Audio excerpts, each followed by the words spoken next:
La sirvienta que curó el corazón del conde roto. Dicen que el conde Damián de Arencourt enterró su corazón el mismo día que enterró a su esposa. Desde entonces, el castillo se volvió una casa sin voz. Los relojes sonaban en vano, las lámparas ardían para nadie, y los pasos evitaban encontrarse en los corredores. Sus dos hijos, Tomás, de 11 inviernos, y Lucía, de 7, aprendieron a caminar como sombras para no despertar el luto de su padre. Aquel otoño, cuando las hojas parecían cartas viejas que el viento no quería leer, llegó Clara, una joven de la aldea con manos de jabón y mirada de pan recién hecho. No traía cartas de recomendación ni apellido que abrir puertas. Traía, en cambio, una promesa sin palabras: no huir de la tristeza. En Arencourt todos creían que el amor se había acabado. Ella, sin trompetas ni milagros, vino a recordarles que el amor a veces entra por la cocina. Tibio, paciente, invencible. Queridos oyentes, bienvenidos a Crónicas de Coronas y Besos, donde los castillos esconden secretos y los corazones encuentran su redención. Si esta historia toca el tuyo, suscríbete, deja tu comentario contándonos desde qué país nos escuchas y qué parte te hizo creer otra vez en el amor verdadero, porque en este canal, cada corona guarda una promesa, y cada beso, un destino. El castillo sin risas. El primer amanecer de Clara en Arencourt olió a piedra húmeda y a cera consumida.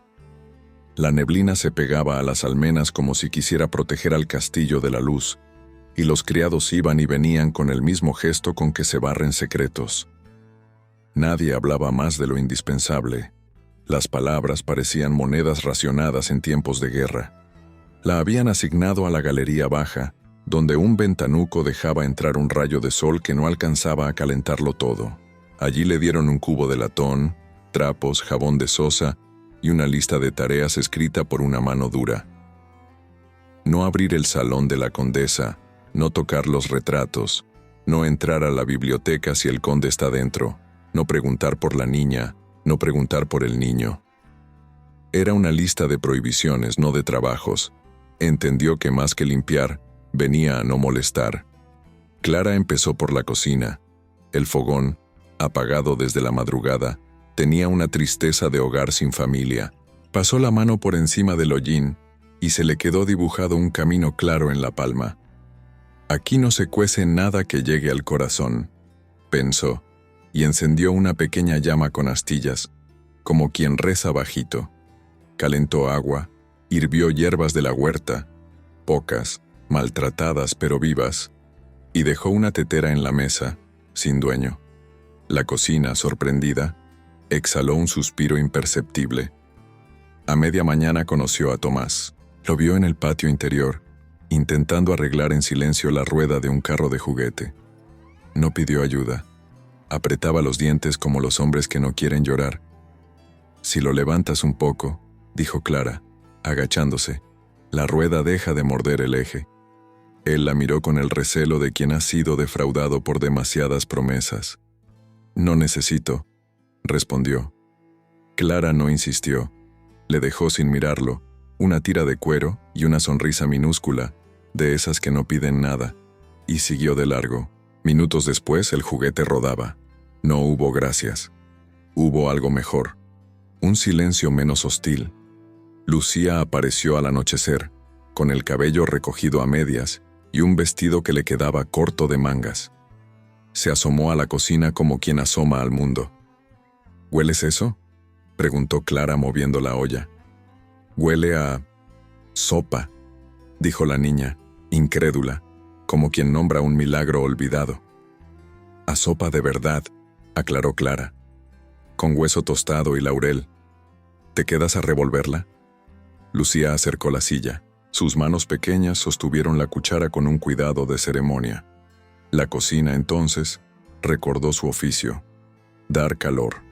Al sonar las campanas de la cena, los criados sirvieron en el comedor pequeño pan duro, queso viejo, 2 cuencos de sopa que olían a infancia.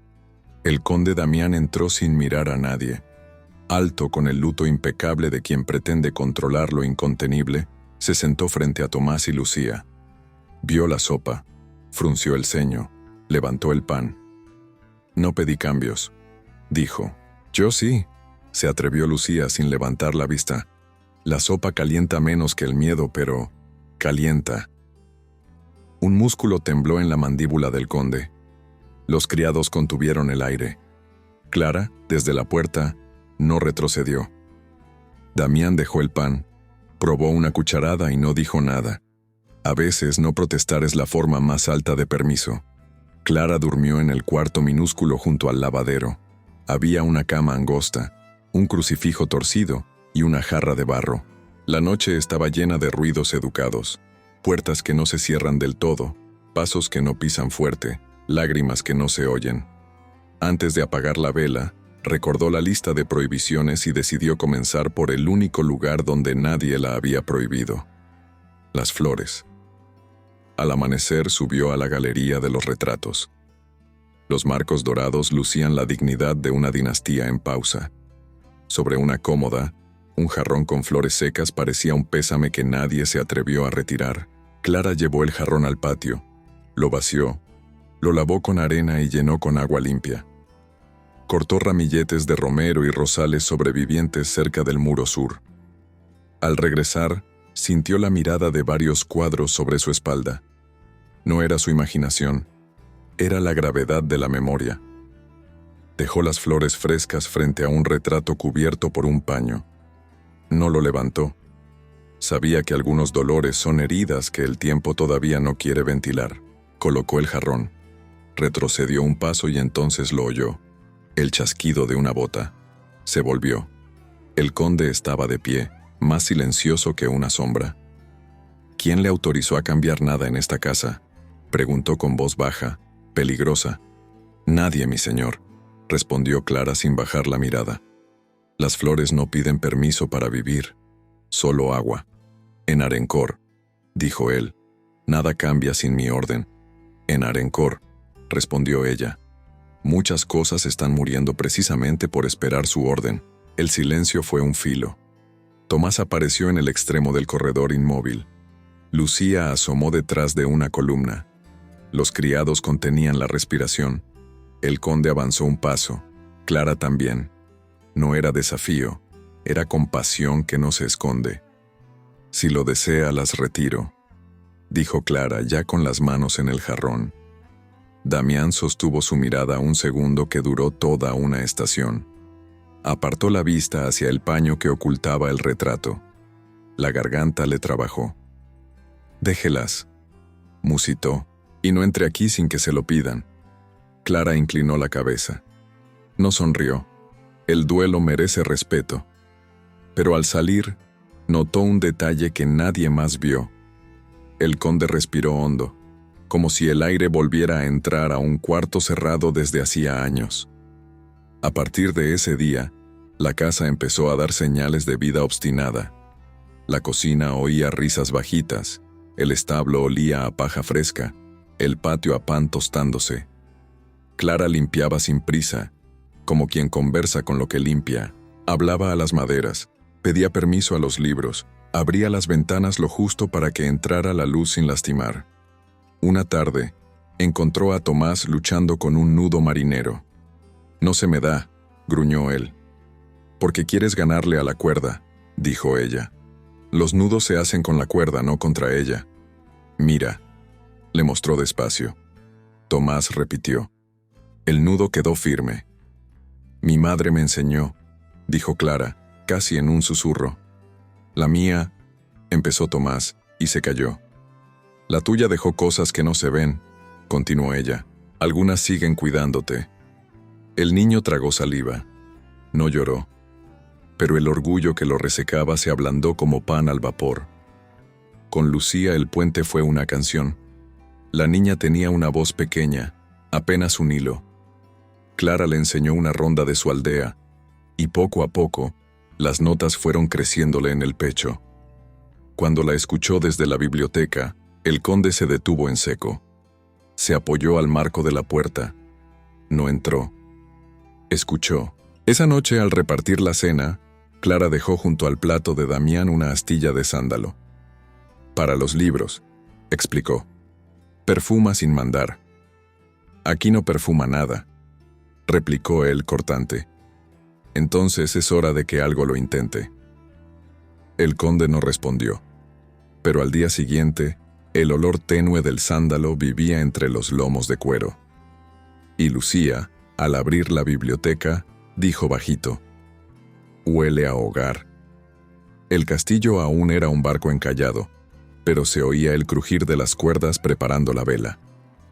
Damián seguía siendo el capitán del luto, y Clara la tripulante que no sabía navegar, y sin embargo, iba encontrando el norte a fuerza de ternura.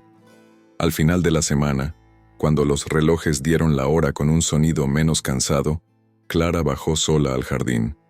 Las noches de Arencourt guardaban un frío que enseñaba respeto. Cortó hierbas, revisó las raíces, habló con la tierra. «No te pido flores», susurró, «te pido paciencia». Detrás de ella se oyó un paso, no el duro del conde, sino el cuidadoso de quien teme espantar un milagro. Lucía la miraba con ojos de luciérnaga. «Mañana, ¿puedo ayudarle a despertar a las plantas?» «Mañana», sonrió Clara. «Despertamos todas». Y mientras el alba desataba cintas de luz sobre las piedras, Arencourt respiró. No era todavía un suspiro de felicidad. Era algo más raro y más precioso, la primera bocanada de esperanza, el eco de los fantasmas. Las noches en Arencourt parecían hechas de piedra. Cada rincón del castillo guardaba un suspiro que nadie se atrevía a soltar, y cuando el viento soplaba desde el valle, los pasillos resonaban como un coro de voces que el tiempo no había podido enterrar. Clara se acostumbró pronto a ese silencio, pero no lo temía. Había vivido entre ausencias desde niña. Su madre murió cuando ella apenas aprendía a trenzar el cabello, y su padre, herrero del pueblo, la había enseñado que la vida no se cura huyendo, sino remendando lo que se rompe.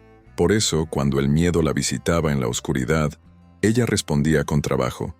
Limpiaba, cosía o encendía el fuego, convencida de que la luz, aunque pequeña, nunca era inútil. Una tarde, mientras ordenaba el ala norte, descubrió una puerta entreabierta que no estaba en su lista. El polvo bailaba con la luz de la tarde como si custodiara un secreto. Empujó con cuidado, y el chirrido le pareció un suspiro humano. Dentro, un aroma a flores marchitas y cera vieja llenaba el aire. Sobre una cómoda descansaba un peine de nácar. En la pared, un retrato cubierto por una tela gris. En el suelo, una muñeca de porcelana con el rostro cuarteado. Clara entendió que había entrado en el cuarto de la difunta condesa. No tocó nada. Solo se acercó a la ventana y abrió un poco los postigos. La claridad entró con timidez, revelando una cama intacta, como si alguien esperara volver a ella. En la mesilla había un libro abierto, detenido en una página donde se leía: «El amor no teme morir, teme ser olvidado». Clara cerró los ojos. No era curiosidad lo que la retenía allí, sino respeto. Sentía, de algún modo, que esa habitación respiraba todavía. El golpe seco de una puerta la sacó de su pensamiento. «¿Qué hace aquí?». La voz del conde Damián llenó el aire como un trueno contenido. Clara giró despacio. Él estaba en el umbral, la sombra de su cuerpo cubriendo la entrada. «No lo sabía, mi señor», dijo ella bajando la cabeza. La puerta estaba abierta. «Aquí no entra nadie». Su voz era grave, más cansada que furiosa. «¿Nadie? ¿Me oye?». «Sí, mi señor». «Entonces márchese». Clara asintió. Dio un paso atrás y, antes de salir, miró una vez más el retrato cubierto. «Perdón», susurró. «No quise traer aire donde usted prefiere silencio». El conde se quedó solo. Caminó hasta la cama y posó la mano sobre la colcha. El polvo se le pegó a la piel, pero no la apartó. Cerró los ojos y por primera vez en años no pensó en el deber, sino en la ausencia. Desde el pasillo, Clara oyó el sonido de un vaso al romperse y comprendió que los fantasmas no siempre viven entre sombras. A veces viven dentro del pecho. Esa noche, mientras limpiaba la cocina, escuchó pasos en el corredor. No era hora de que nadie bajara. Se asomó y vio una figura pequeña, descalza, sosteniendo una muñeca rota. «Lucía», susurró, «deberías estar durmiendo». La niña negó con la cabeza. Papá grita en sueños. «Entonces ven». Clara la tomó de la mano y la llevó junto al fuego. Los sueños no muerden cuando hay calor cerca. Lucía se acurrucó con la cabeza en su regazo. ¿También tú sueñas cosas tristes? A veces, respondió Clara. Pero las mías se curan cuando amanece. Las de papá no, dijo la niña con la voz chiquita. Él no quiere amanecer. Clara la arropó con un paño. Entonces habrá que enseñarle a hacerlo. A la mañana siguiente, el conde no bajó al desayuno. Los criados cuchicheaban, temiendo acercarse. Clara subió la bandeja por su cuenta. Al llegar a la puerta del despacho, dudó. Nadie tocaba esa puerta. Respiró hondo y llamó 3 veces. «Entre», dijo una voz seca. El conde estaba de pie, mirando por la ventana. En la mesa había papeles, libros y una copa sin tocar. «Le traje algo de comer, mi señor». «No tengo hambre». «Entonces déjeme dejarlo aquí por si le llega más tarde». Damián no respondió. Clara dejó la bandeja y antes de marcharse añadió: «Lucía tuvo pesadillas anoche. Dijo que usted también». El conde giró despacio. Sus ojos, grises y cansados, la buscaron con desconcierto. «¿Quién le dio permiso para hablarme de mis sueños?» «Nadie», dijo Clara. «Pero si los sueños duelen, tal vez solo necesitan que alguien los escuche». La puerta se cerró sin respuesta. Pero cuando Clara bajó más tarde a recoger la bandeja, el plato estaba vacío y la copa, medio llena, un pequeño signo de que a veces el silencio también aprende a comer. Los días siguientes se llenaron de gestos mínimos. Clara enseñó a los niños a hornear pan. Tomás amasaba con torpeza y Lucía se reía al verlo lleno de harina. Damián observaba desde la galería, sin dejarse ver del todo. Algo dentro de él comenzaba a resquebrajarse, una grieta de vida en medio del mármol. Una tarde, mientras Clara tendía ropa en el jardín, el cielo se cubrió de nubes bajas. El aire olía a tormenta. Escuchó un relincho desesperado y corrió hacia el establo. Uno de los caballos, el favorito del conde, se había soltado. Clara lo sujetó con firmeza, sin miedo. El animal la arrastró unos metros antes de que alguien más tomara las riendas desde el otro lado. Damián, durante un instante, quedaron tan cerca que el olor del cuero y de la lluvia los envolvió en el mismo aire. «Está herida», dijo él, viendo su brazo rasguñado. «No, solo asustada», respondió ella. «Y no hablo del caballo». El conde la miró, desconcertado. Por un segundo, su severidad cedió ante algo más humano. Culpa, admiración, deseo. «Debería descansar», murmuró. «Solo cuando usted aprenda a hacerlo», dijo Clara, y se alejó con paso sereno. Esa noche llovió como si el cielo quisiera lavar los pecados del castillo. Damián se quedó despierto mirando el fuego. En el reflejo de las llamas creyó ver el rostro de su esposa, pero al parpadear, era el de Clara el que seguía ahí. No entendía qué era más peligroso, recordar o volver a sentir. Y en ese conflicto, el conde de Arencourt empezó, sin saberlo, su propia redención. Las manos que curan el invierno llegó sin anunciarse, colándose por las rendijas del castillo como un huésped que nadie había invitado. Las chimeneas, acostumbradas a la inercia, volvieron a humear tímidamente gracias a Clara, que parecía tener el don de convertir la rutina en abrigo. Desde que ella había llegado, el aire de Arencourt se había suavizado. El polvo ya no olía a abandono, sino a memoria en proceso de sanación. Los niños se adaptaban al cambio con la torpeza luminosa de quien vuelve a confiar. Tomás, cada vez más curioso, la seguía por los corredores con preguntas que hacía años no se atrevían a pronunciarse allí. «¿Por qué hierve el agua?», preguntó una mañana. Porque incluso el agua tiene un límite de paciencia, respondió Clara con una sonrisa. Si la haces esperar demasiado, termina por hervir. Lucía, en cambio, se aferraba a los gestos. La ayudaba a amasar pan, a doblar sábanas, a cantar las canciones que poco a poco iban llenando la casa de ecos amables.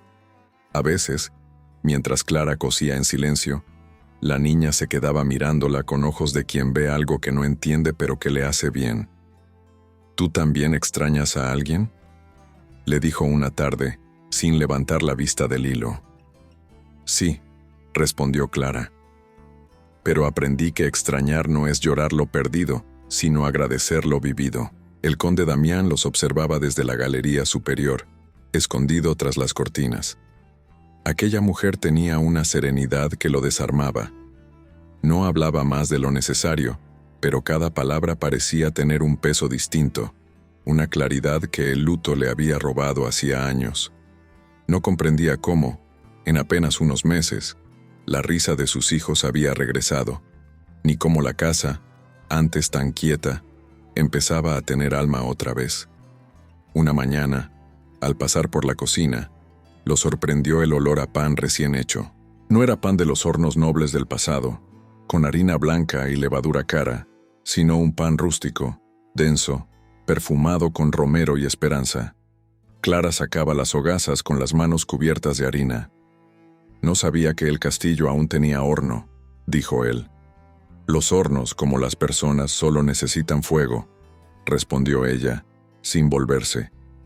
Damián no supo qué replicar, pero esa misma tarde ordenó traer harina fresca del molino. Nadie entendió el gesto. Clara sí. El conde había pasado años dirigiendo sus tierras sin levantar la voz, con la disciplina de un hombre que teme sentir. Pero desde la llegada de Clara, algo en él se aflojaba, como una cuerda demasiado tensa que empieza a rendirse. Una noche, bajó al patio al oír ruidos. La encontró allí, intentando reparar una canaleta de agua. No debería hacer eso, dijo él, acercándose. Y usted no debería quedarse sin agua, contestó ella. Tomó la herramienta, pero el peso era demasiado. El conde se acercó, colocó su mano sobre la suya, y durante un segundo ninguno de los dos respiró. El metal frío, las manos tibias, el eco de la lluvia, todo parecía conspirar para recordarles que estaban vivos. Damián apartó la mirada primero. No vuelva a subir sola. Entonces no me deje sola, dijo ella sin ironía. Aquella noche, él no durmió. Pensó en la frase durante horas. No me deje sola. No como un reclamo, sino como una verdad simple, tan humana que dolía. Empezó a notar cosas que antes no veía. Los copos de nieve posándose en la fuente, el sonido de Lucía riendo, el fuego reflejado en los ojos de Clara. Era como si el mundo hubiera estado esperando que alguien le quitara el polvo del alma. Al amanecer, se encontró a sí mismo en la galería del retrato cubierto. Por primera vez, levantó el paño. La condesa lo miraba desde el lienzo con una dulzura que ya no dolía igual. «Perdóname», murmuró. «No por recordarte, sino por seguir respirando». Esa misma tarde, Clara fue llamada a la biblioteca. Nunca había entrado allí. «¿Me mandó llamar, mi señor?», preguntó. «Sí». Él sostenía un libro viejo entre las manos. «No recuerdo haberlo leído. Tal vez usted pueda hacerlo». Clara tomó el libro, lo abrió al azar y leyó en voz baja. «A veces, la cura del alma no está en olvidar, sino en aprender a mirar el dolor sin miedo». El conde asintió despacio. «Siga». Ella continuó leyendo hasta que la voz se le volvió temblor, y él, que no creía en milagros, descubrió que algunos milagros no llegan con ángeles, sino con palabras humanas. Los días pasaron entre gestos discretos. Clara tejía bufandas para los niños. Damián las tocaba con disimulo antes de salir al campo. Los criados empezaron a creer en rumores dulces, que el conde sonreía de vez en cuando, que el fuego ya no era solo para calentarse, sino para acompañar. Una tarde, El destino decidió probarlos. Tomás cayó gravemente enfermo. Fiebre alta, respiración corta, delirio. Los médicos del pueblo no llegaban a tiempo por la tormenta. Clara no dudó. Preparó paños fríos, infusiones de corteza, oraciones en voz baja. Damián la observaba impotente con el corazón en un puño. «Si le pasa algo, nunca me lo perdonaré», dijo él. «Entonces rece», contestó Clara sin detenerse. «Pero no a su Dios de castillos, sino al que escucha a los que sangran en silencio». Horas después, cuando la fiebre empezó a bajar, Damián cayó de rodillas junto a la cama del niño. No dijo nada. Solo miró a Clara, y en sus ojos había algo que no se atrevía a pronunciar. Gratitud, fe, amor. Al amanecer, Tomás abrió los ojos.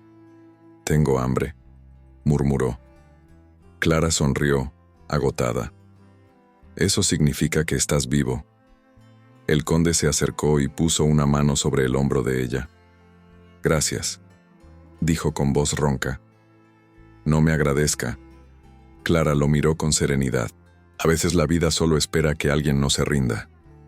Cuando ella salió del cuarto, Damián siguió su silueta hasta perderla en el pasillo.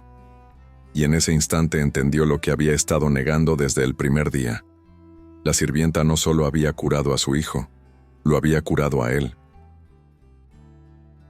El invierno cedió lentamente, dejando tras de sí un aire de calma engañosa. En los pasillos del castillo de Arencourt volvía a escucharse el rumor de pasos, el crujir de la leña, las risas contenidas de Lucía y los comentarios discretos de los criados que ya no temían sonreír. La tristeza se había vuelto menos feroz. Pero justo cuando la paz parecía posible, el pasado decidió llamar otra vez a la puerta. El mayordomo don Esteban de Ríos, hombre de rostro severo y lengua afilada, había servido al conde desde antes de su matrimonio. Su lealtad era más vieja que sus arrugas, pero también más amarga. No soportaba ver cómo una simple sirvienta, una muchacha sin linaje ni nombre, había logrado lo que ni los médicos, ni los rezos, ni el tiempo habían conseguido: devolver la vida al Señor. Y la envidia, en un corazón rígido, es como la humedad en las paredes, silenciosa, persistente, destructiva. Esteban empezó por lo bajo, como hacen los traidores prudentes. Murmuró en los pasillos, alimentó sospechas en los oídos correctos. La joven Clara pasa demasiado tiempo en la biblioteca, decía al cocinero que fingía no escuchar. El conde no solía aceptar consejos de nadie, comentaba al jardinero. Y ahora parece que solo ella puede hablarle. Las palabras viajaron con la ligereza del polvo.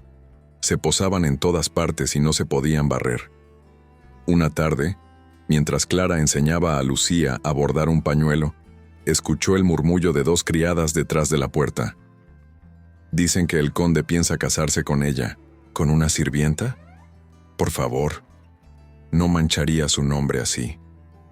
«¿Y si ya está manchado?», respondió la otra, en un susurro venenoso. Clara no dijo nada. Se limitó a respirar hondo y seguir bordando. Pero aquella noche, cuando fue a guardar las telas, notó que algo en el ambiente había cambiado. Los saludos eran más fríos, las miradas más largas. El castillo, que había aprendido a confiar, volvía a cerrarse. Al día siguiente, el conde partió a las tierras del norte para supervisar la cosecha.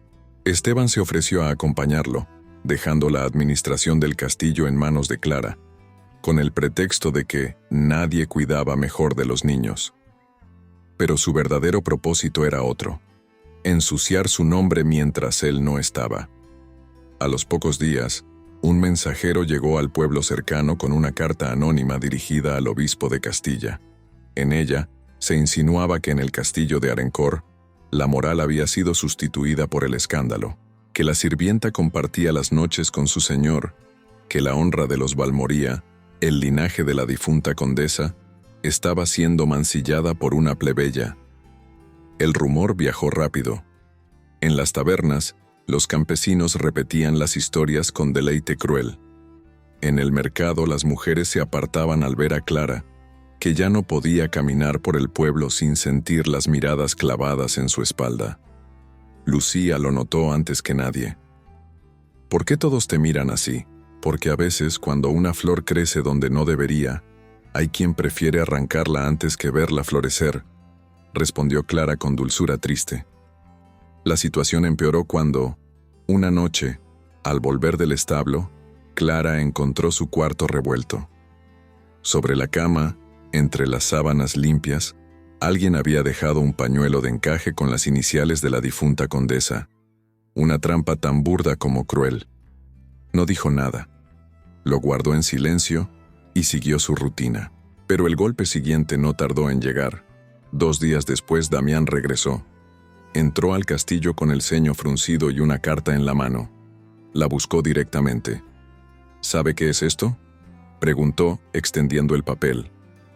Ella reconoció la caligrafía fingida, los sellos falsos, la acusación.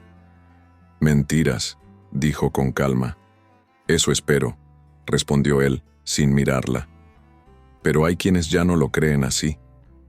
Clara sintió el temblor en el pecho, no por miedo, sino por decepción. «¿Y usted, mi señor, usted también duda?» Damián bajó la mirada. «No lo sé». Esa duda fue un cuchillo más cruel que cualquier ofensa.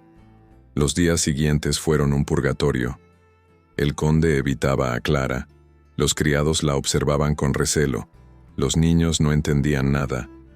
Una mañana, Esteban reunió al personal y anunció que por orden del señor, Clara debía abandonar el castillo hasta que todo se aclarara. Tomás se interpuso. «Es injusto. Ella nos salvó, papá». Damián no respondió. Solo cerró los ojos. Lucía corrió hacia Clara y la abrazó con fuerza. «No te vayas, por favor». Clara acarició su cabello.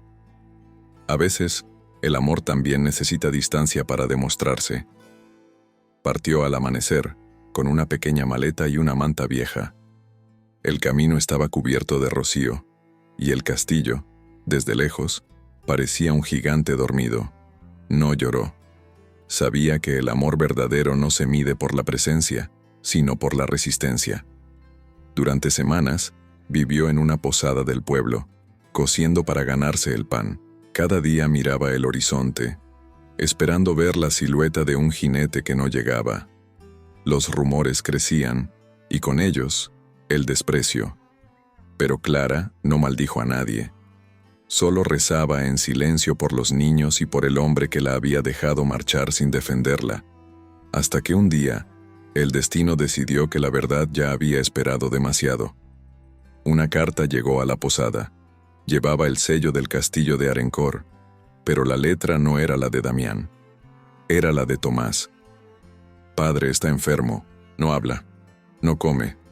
Desde que se fue, el fuego se apaga cada noche. Por favor, vuelva. Mamá decía que el amor se demuestra en los días difíciles. Este es uno». Clara no lo pensó 2 veces. Tomó su abrigo y emprendió el camino de regreso bajo la lluvia. No sabía si la recibirían, pero su corazón, terco como la fe, la guiaba. Cuando llegó, la puerta principal estaba abierta y el castillo olía a ceniza y abandono. Damián yacía en la cama pálido, con fiebre alta. Los médicos decían que no respondía a ningún remedio. Esteban estaba a su lado, fingiendo preocupación. «No tiene sentido insistir», dijo, al verla entrar. «El conde no la recibirá». «Entonces no vine a verlo a él», respondió Clara. «Vine a cumplir una promesa». Se acercó al lecho, tomó la mano de Damián, fría y sin fuerza, y susurró: «Ya no estoy en la cocina, mi señor, pero sigo aquí. Y mientras respire, usted no estará solo». El conde abrió los ojos con esfuerzo. La vio. Un brillo de alivio cruzó su mirada. «Clara, shh». Ella lo cubrió con una manta. «No hable. Deje que el silencio cure lo que la mentira enfermó». Detrás de ellos, Esteban retrocedió. Por primera vez, su máscara se quebró. Sabía que su traición estaba a punto de descubrirse, porque el amor verdadero tiene una fuerza que ni la calumnia puede apagar. El regreso bajo la tormenta. La noche se había desbordado sobre Arencor. El viento aullaba entre las torres y la lluvia golpeaba las ventanas con una furia que parecía castigo divino. Pero Clara no temía a las tormentas. Las había conocido peores, las que nacen dentro del alma. Y aquella vez lo sabía. No había vuelto solo por compasión, había vuelto por amor. El conde Damián yacía en cama desde hacía días, consumido por una fiebre sin nombre. Los médicos hablaban de agotamiento, los criados de castigo, pero Tomás y Lucía sabían que la enfermedad de su padre tenía otro nombre: soledad. Cuando Clara cruzó el umbral empapada y temblorosa, el silencio cayó sobre el castillo como una plegaria. Lucía corrió hacia ella. Sabía que volverías. Clara la abrazó, hundiendo el rostro en su cabello húmedo. A veces, el amor se pierde en el camino, pero el camino siempre sabe llevarlo de vuelta, susurró. En la habitación del conde, el aire olía a incienso y desesperanza. Esteban, fiel a su máscara, fingía vigilarlo. No puede verlo, dijo con frialdad. Su presencia solo lo perturbaría. Clara lo ignoró. He visto a la muerte en los ojos de un niño y en el silencio de una madre. Créame, mayordomo, no me asusta un hombre que respira. Empujó la puerta y entró. El fuego casi se apagaba. El conde, pálido, giró la cabeza lentamente. ¿Estoy soñando?, susurró con voz quebrada. No. Clara se acercó al lecho. Pero si lo fuera, no se despierte. Se sentó junto a él, le tomó la mano y apoyó la frente en su piel ardiente. La mentira se alimenta del miedo, le dijo. Y yo no vine a temer, vine a quedarme. Damián la miró con una mezcla de culpa y alivio. Te hice sufrir, dudé de ti, y aún así volví, respondió ella, porque no se abandona a quien se ama, incluso cuando el mundo lo exige. Afuera, los truenos rugieron, pero dentro del cuarto reinaba una calma que ni los cielos podían romper. Clara preparó paños fríos, le humedeció los labios y rezó sin palabras. Lucía entró con una vela encendida y la colocó junto a la cama. Para que el fuego no se apague, dijo. Y así, entre la niña, la mujer y el hombre que volvía del abismo, la oscuridad empezó a retroceder. En la madrugada, Damián despertó. La fiebre había cedido. La vio dormida, sentada junto a él, las manos aún sosteniendo las suyas. Clara, murmuró. Ella abrió los ojos, cansados pero firmes. ¿Cómo se siente? Culpable y vivo. Entonces el castigo ya cumplió su propósito, dijo con una sonrisa suave. De repente, un ruido los interrumpió. Era Esteban, que entraba sin anunciarse, con un sobre en la mano. Mi señor, traigo una carta del obispo. Su tono era tenso. Damián la tomó y la abrió lentamente. En el interior había otra carta, escrita por el propio obispo, aclarando que las acusaciones eran falsas y que habían sido rastreadas hasta la pluma del mayordomo. El silencio que siguió fue más fuerte que cualquier trueno. Clara bajó la vista, sin alegría, sin venganza. El corazón que miente nunca descansa, don Esteban. El mayordomo empalideció. Yo solo quise proteger su nombre. Lo que quiso, dijo el conde con voz firme, fue robarme la paz. Y eso, Esteban, ya no le pertenece. Ordenó que se marchara del castillo al amanecer, sin escolta ni honra. Cuando la puerta se cerró tras él, Damián se volvió hacia Clara. Perdóname, por haber dudado de ti, por haber creído que el amor debía esconderse. Clara le acarició el rostro.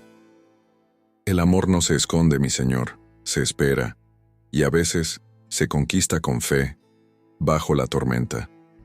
Él tomó su mano y la besó, no como un noble a su criada, sino como un hombre que ha encontrado la raíz de su alma. Fuera, el cielo empezó a clarear. Los primeros rayos del amanecer se filtraron por las ventanas, y por un instante, el castillo de Arencor volvió a parecer un hogar. Lucía, medio dormida, asomó la cabeza por la puerta. ¿Papá está bien? Sí, amor. respondió Clara con una sonrisa cansada. Está curado. ¿Y tú? Yo también, dijo ella mirando al conde.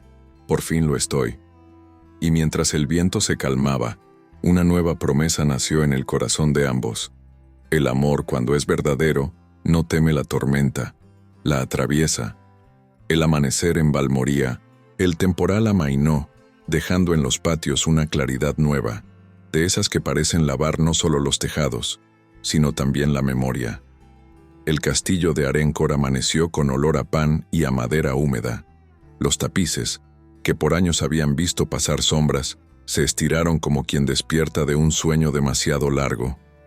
Damián caminó por los pasillos sin escolta. No llevaba espada. Llevaba, por primera vez en mucho tiempo, la cabeza alta y el corazón desarmado. Antes del alba, llamó a Tomás y Lucía a la galería de los retratos. La ventana daba al oriente y el cielo, todavía violeta, prometía un día limpio. El conde retiró con sus propias manos el paño que cubría el retrato de la difunta condesa. La luz rozó el rostro del lienzo y se quedó allí, sin miedo. «Vuestra madre nos enseñó a amar», dijo con voz baja, sin quebrarse. «Yo olvidé cómo se hacía. Hoy, si me lo permitís, quiero recordarlo con vosotros». Lucía lo abrazó sin preguntar. Tomás, que había madurado demasiado rápido, respiró hondo y asintió. Era el gesto solemne de un niño que decide volver a hacerlo. A media mañana, el patio mayor se llenó de gente: criados, campesinos del valle, artesanos, el párroco, las lavanderas, el herrero. Damián había mandado tocar la campana para una asamblea abierta. Nunca se hacía.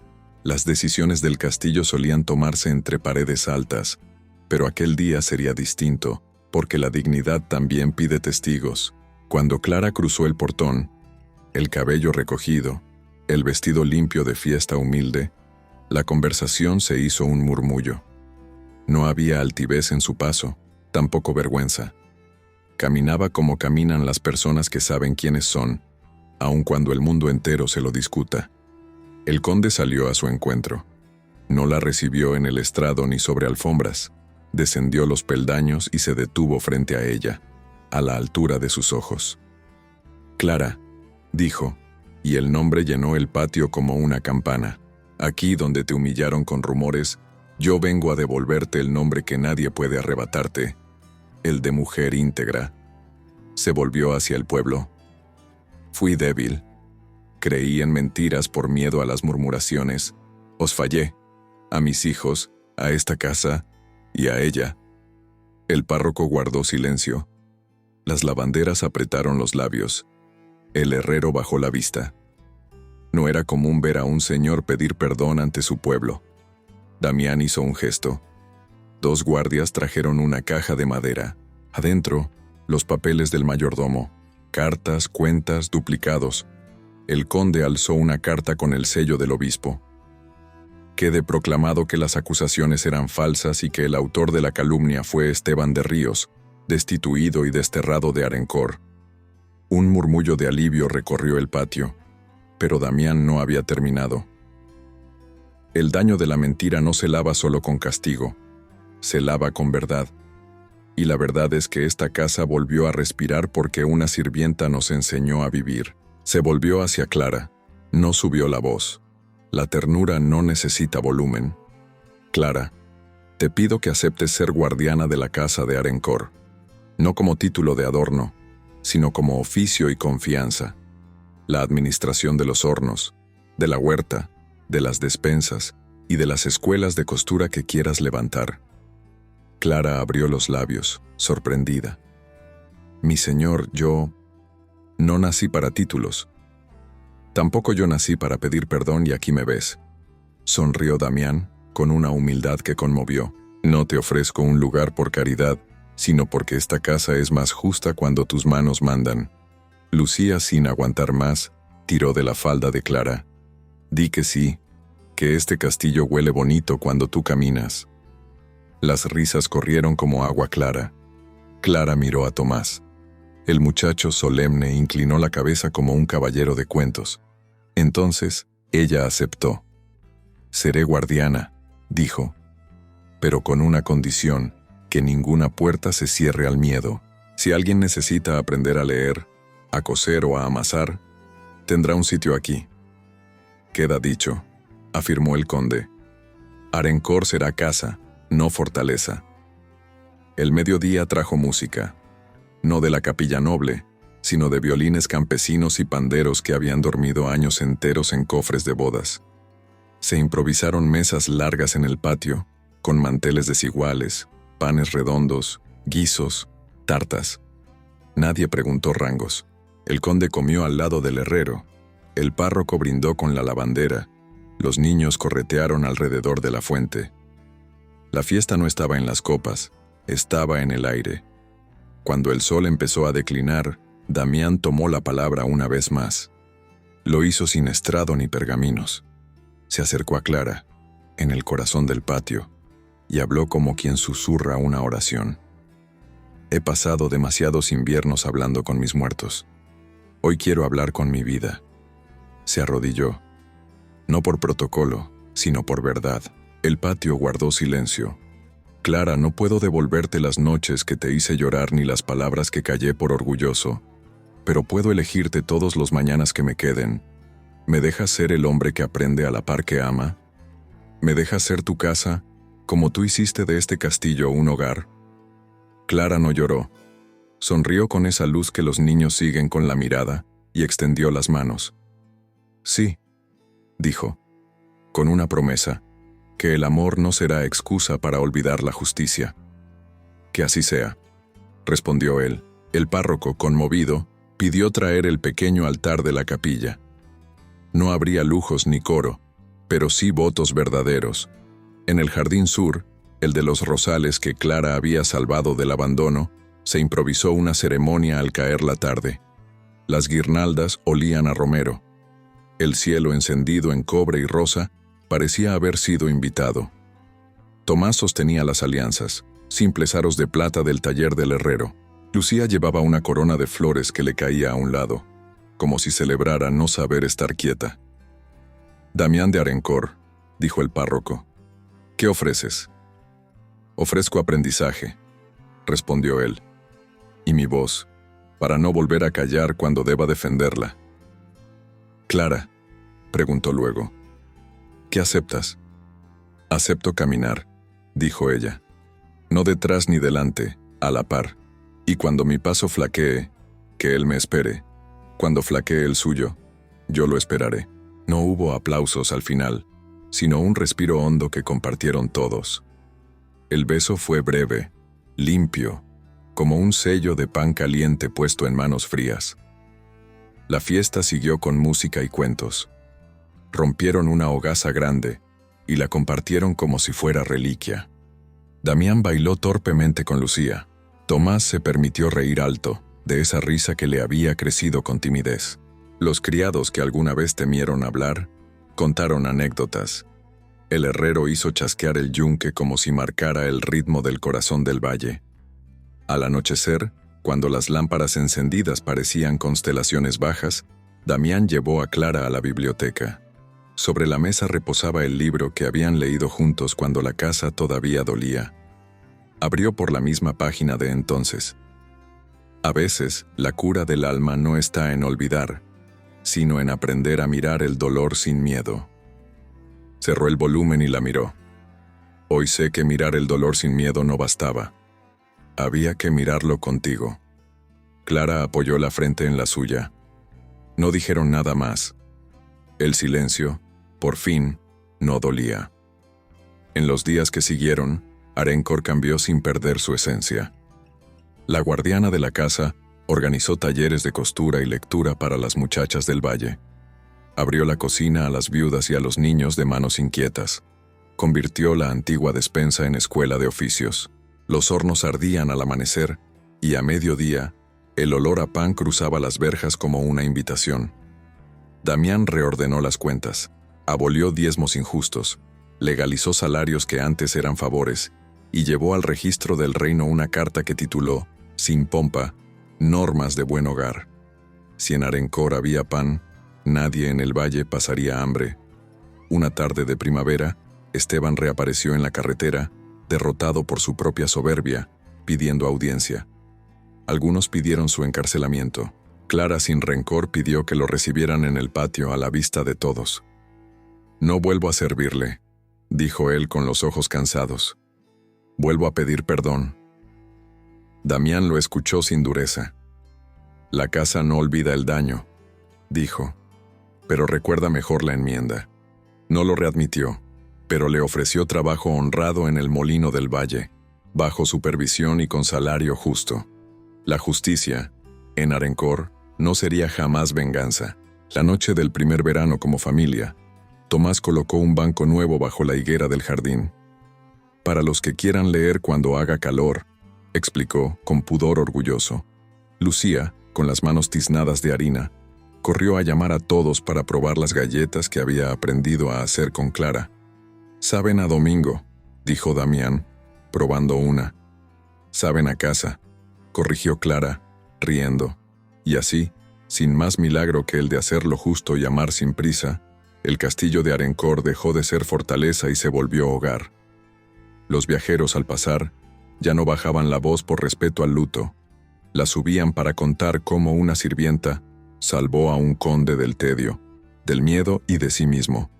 En las ferias, las niñas jugaban a coronarse con flores y a nombrar guardianas de casas imaginarias. En las misas, el párroco repetía que el perdón no es una puerta que se abre sola, es una llave que se trabaja entre dos. Aquella medianoche clara, Damián y Clara salieron a la terraza. El valle respiraba tibio. El río, como un hilo de plata, cosía la oscuridad al silencio. «¿Escuchas?», preguntó él. «Sí», dijo ella. «Suena a vida».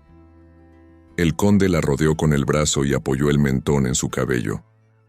«Si alguna vez vuelve la tormenta, que nos encuentre juntos», terminó ella. Las campanas lejanas marcaron la hora. No anunciaban peligro ni duelo. Anunciaban sencillamente que un nuevo día estaba por nacer en Balmoría.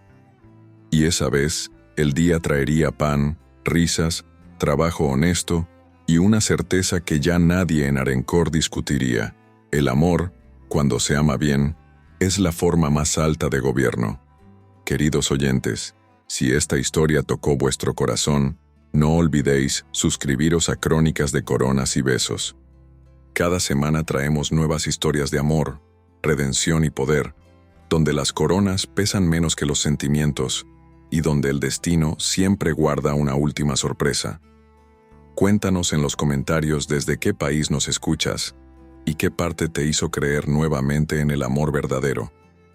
Y recuerda, a veces no es la sangre lo que hace noble a un corazón, sino la manera en que elige amar.